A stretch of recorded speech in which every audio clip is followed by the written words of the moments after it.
Bonjour à toutes et à tous les gars, j'espère que vous allez tous très bien. Aujourd'hui on se retrouve pour une toute nouvelle vidéo. Aujourd'hui on a un marché qui ne bouge pas tant par rapport à la vidéo de hier. On a quand même un joli petit mouvement de liquidation au nord comme on l'avait parfaitement prédit hier. Et puis il y a quelques minutes on vient d'effectuer le premier mouvement baissier. Mais je pense qu'on peut largement avoir encore un petit mouvement haussier avant la baisse. On a un BNB en gris comme vous pouvez le voir. Et puis sinon on a toute la map qui est quand même globalement en rouge. Donc en tout cas les gars, je prends 2 secondes pour vous demander de liker la vidéo et de vous abonner si ce n'est pas déjà fait. Ça m'aide énormément pour le référencement de la vidéo et de la chaîne YouTube, donc vraiment ça m'aiderait énormément, je vous remercie grandement. D'ailleurs les gars, j'en profite pour vous dire que demain il n'y aura pas de vidéo, simplement parce que j'ai de la famille qui vient chez moi, donc on coupe pour la première fois cette habitude de une vidéo par jour, ça fait de plus de 40 vidéos quand même qu'on tient depuis une vidéo par jour, mais bon voilà. Donc je préfère m'abstenir et au moins faire que des vidéos de qualité. Donc en tout cas les gars, dans un premier temps on ira sur Twitter, on ira voir la corrélation entre le Bitcoin et l'action Tesla. C'est assez bluffant, on a vraiment les mêmes points hauts, les mêmes points bas. Et puis ensuite on ira directement sur le Bitcoin et analyser quelques altcoins comme d'habitude. On a des très jolis setups qui sont en train de se dessiner en tout cas. Et puis les gars, on est directement parti. Et donc voilà les gars, on est sur Twitter, je vous ai partagé ce graphique. Qu'est-ce qu'on voit? On voit en bleu le Bitcoin, donc avec nos tops, le premier en mai et le deuxième en novembre. Et comme vous pouvez le voir, Tesla est extrêmement corrélé. Comme vous pouvez le voir, on a le même point haut, très clairement ça arrivé le même jour. Même le premier, c'est assez ressemblant comme vous pouvez le voir. Et puis après, la baisse est assez ressemblante, à part cette structure ici chez Tesla qui est assez différente de celle du Bitcoin. Mais par contre, on a clairement le même point bas comme vous pouvez le voir. Et puis depuis qu'on a le point bas sur Bitcoin et sur Tesla, on fait des plus hauts sur le Tesla et sur Bitcoin. Donc honnêtement, c'est vrai qu'il y a quand même une sacrée corrélation. Alors est-ce que c'est par l'implication d'Elon Musk dans les cryptos ou bien le fait que Tesla détenait auparavant des bitcoins? Peut-être un simple hasard, comme je vous ai mis dans ce tweet. En tout cas, n'hésitez surtout pas à me donner vos hypothèses en commentaire, ça peut être extrêmement intéressant. Peut-être que vous avez des informations que je n'ai pas, c'est tout à fait possible. En tout cas, c'est vrai qu'on a quand même une corrélation qui est assez bluffante. Et peut-être que ça va continuer ainsi pour les prochains bull runs. C'est vrai que Tesla est quand même pour moi une entreprise que j'apprécie énormément depuis longtemps. Je suis Tesla depuis 2016 et c'est vrai que pour moi c'est une entreprise qui va avoir dans les prochaines années la domination automobile dans le monde entier, très clairement, il n'y a pas de doute là-dessus. Et donc voilà les gars, comme vous le voyez, on est venu liquider ce niveau de liquidité juste ici, avec cette grosse mèche ici là qu'on a eu pendant la nuit à 6h45 du matin, donc ce matin, et puis juste après on a effectué une jolie jambe baissière juste ici. On est revenu chercher ces liquidités qu'on avait juste là, comme vous pouvez le voir, mais je pense clairement que c'était simplement de l'inducement et qu'à présent on va possiblement faire une nouvelle jambe haussière, une petite structure comme ceci en higher time frame. En fait là on a en fait la structure en lower time frame et on vient tout simplement créer cette grande structure ici en revenant dans la demand. Et à présent on va possiblement faire un petit plus haut avant de rebaisser, ça m'étonnerait pas du tout. En tout cas, comme vous pouvez le voir, on est revenu combler la majorité de l'imbalance, la moitié à peu près. En tout cas, c'est possible que le retournement se fasse ici. Ça m'étonnerait pas du tout, étant donné qu'on a récupéré toutes ces liquidités et qu'il nous en reste à présent énormément au sud. Comme vous pouvez le voir, on a vraiment beaucoup de liquidités. Donc là, si on fait un joli rebond qu'on réintègre, j'attendrai possiblement dans cette supply qui me paraît pertinente. Comme vous le voyez, on a créé des equal high juste là. Donc venir les liquider me paraîtrait tout à fait pertinent. Ou même peut-être dans une supply un petit peu plus haute. Par exemple, celle-ci me paraîtrait tout à fait possible également. En tout cas, ce sera probablement une des deux. Ce sera dans cette zone, en tout cas, très probablement qu'on aura le retournement. Mais bien sûr, on n'est pas du tout à l'abri d'un retour au-dessus de ce high pour revenir chercher les liquidités qui nous restent encore un petit peu et puis repartir. C'est tout à fait possible. En tout cas, on va surveiller ça de près parce que clairement, je pense que là, la prise des liquidités juste ici, c'est également, je pense, pour piéger pas mal de monde. Et voilà, on va revenir repartir. Ça m'étonnerait pas du tout. Mais comme vous pouvez le voir, c'est bluffant. On a vraiment énormément de liquidités au sud. Honnêtement, tous ces lots là qui sont pas nettoyés, honnêtement, regardez là, même là les gars, là ici on en a, ici tout ça là, rien n'est nettoyé. Très clairement, on va venir les chercher dans les prochains jours, j'en suis sûr à 1000%. C'est totalement confluent avec notre analyse qu'on a. Maintenant, si on passe au-dessus de ce high avant de redescendre, c'est tout à fait possible bien sûr.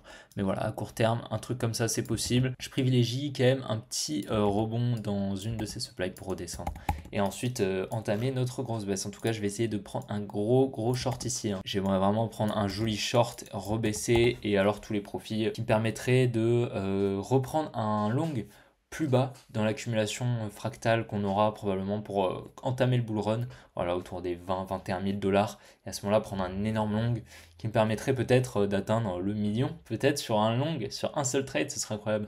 Non, en vrai, je sais pas, mais peut-être des jolis profits, je pense, si j'arrive à catch ce top et à catch le bottom plus bas. En tout cas, c'est vrai que c'est mon objectif pour ce bull run. Et puis en plus de ça, j'ai quand même pas mal d'investissements à côté sur du long terme pour profiter du bull run.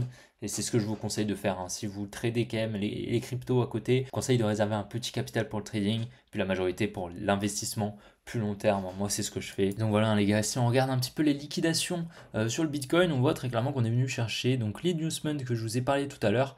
On est venu chercher, il y avait encore pas mal de liquidations. Et puis on en a encore quelques-unes, hein, qui s'accumulent au nord. Donc on va possiblement venir chercher, comme je vous ai dit, qu'on aille peut-être un petit peu plus haut. Et ça nous permettrait ensuite de venir chercher ce gros cluster de liquidités qui est littéralement gigantesque. Donc honnêtement, voilà, ça me paraîtrait tout à fait pertinent de faire un petit nouveau high pour ensuite repartir. Mais voilà, comme vous pouvez le voir, on ne peut pas partir sans toutes ces liquidités. On va aller les chercher tôt ou tard, les gars. Donc il faut s'y attendre et possiblement rentrer en short. Et voilà, hein, comme vous pouvez le voir, on a le S&P, les gars, qui distribue. Comme vous pouvez le voir, on a quand même une très très jolie création de liquidité qu'on est venu parfaitement liquider. Honnêtement, c'est extrêmement propre. Maintenant, c'est vrai que si on n'était pas venu liquider ces deux niveaux-là, ça aurait été beaucoup plus pertinent. On aurait une trading range qui détenait de la liquidité. Là, honnêtement, ce qui est tout à fait possible, c'est qu'en fait, ce soit une réaccumulation ici et qu'on reparte, c'est tout à fait possible. En tout cas, voilà, c'est normal qu'on ait une réaction, mais voilà, je pense honnêtement que c'est une réaccumulation, qu'on va repartir quand même. On est revenu parfaitement dans la dizaine, hein, qu'on avait forecast. Je pense à présent qu'on va quand même aller chercher cette supply pour ensuite peut-être rebaisser, ça me paraîtrait tout à fait pertinent. Et donc voilà, hein, sur Ether, c'est assez propre ce qu'on fait. Comme vous le voyez, on est venu chercher ce high et on est revenu chercher ce high. Donc ça, c'est le high de la fake news. On est revenu le chercher. À présent, bon voilà, on est revenu dans cette supply comme vous pouvez le voir. On va la dessiner juste ici. Maintenant, on n'est pas du tout à l'abri de revenir un petit peu plus haut, peut-être dans cette supply qui me paraîtrait tout à fait pertinente. On va voir en tout cas ce qui peut se passer, mais c'est vrai que l'Ethereum accumule énormément de liquidités sous ces highs ici. Donc on va venir tôt ou tard les chercher, ça c'est évident. Maintenant c'est le timing qu'il faut qu'on cherche. Donc est-ce que cette supply était la plus pertinente? Alors oui, elle est très très pertinente.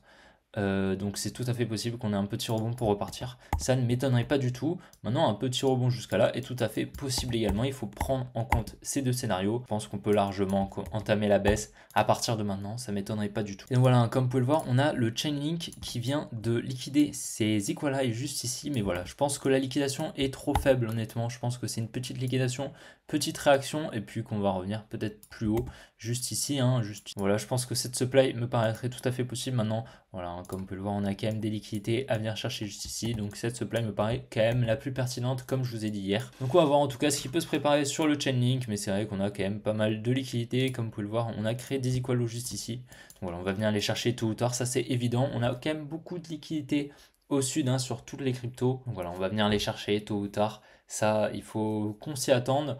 On va avoir des mouvements baissiers dans les prochains jours, prochaines semaines.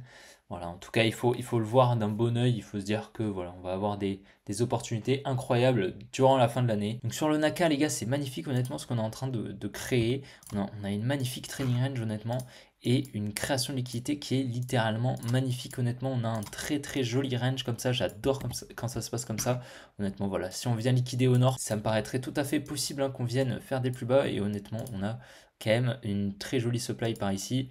Voilà, et si on la raffine un petit peu, on peut même la mettre comme ça, honnêtement. Donc voilà, on a quand même une très très jolie supply ici. Si on vient la chercher, ça me paraîtrait tout à fait pertinent de faire des plus bas. En plus, comme vous le voyez, on a laissé des liquidités juste là. Et ça nous permettrait en fait d'avoir de meilleurs prix sur le Naka à long terme. Honnêtement, moi, c'est un projet que je regarde à long terme. Et honnêtement, voilà, ça nous permettrait vraiment d'avoir de très jolis prix dans notre grosse demand ici. Donc on va voir en tout cas ce qui peut se préparer sur le Naka. Mais c'est vrai que la liquidité qu'on a au nord et au sud nous permet de penser qu'on va très probablement faire une distribution. Surtout qu'on a encore de la liquidité au sud. Donc voilà, je pense qu'on va distribuer et continuer au sud. Et donc voilà, hein, les gars, comme vous vous souvenez, on est sur l'indice du dollar. Je vous avais préparé du coup ce gros mouvement avec un petit rebond. Et au final, le rebond, on l'a eu ici. Hein, comme vous pouvez le voir, en fait, il faudrait que je déplace la flèche comme ceci et on serait totalement parfait. Maintenant voilà, je pense que là on va venir casser la structure ici. Comme vous pouvez le voir, on a fait une continuation de la structure ici, une cassure qu'on va avoir très très bientôt. On a créé des equal high. Donc maintenant, je pense que l'indice du dollar va commencer à être bullish. Un petit rebond, hein. Un petit rebond, je pense un petit retour par ici pour ensuite repartir me paraîtrait tout à fait pertinent. En tout cas, voilà, je pense qu'on a parfaitement forecast cette demand et c'est cette demand qui va nous permettre de pousser vers le haut. Et donc voilà les gars, j'espère vraiment que la vidéo vous aura plu. Je vous invite à liker la vidéo, à vous abonner si ce n'est pas déjà fait comme d'habitude et à me proposer des petites cryptos à analyser. Si vous souhaitez que j'analyse des cryptos spécifiques, n'hésitez surtout pas à me le dire en commentaire. Et puis les gars, on se retrouve pas demain, hein, on se retrouve après-demain les gars pour une prochaine vidéo. Allez, ciao les gars.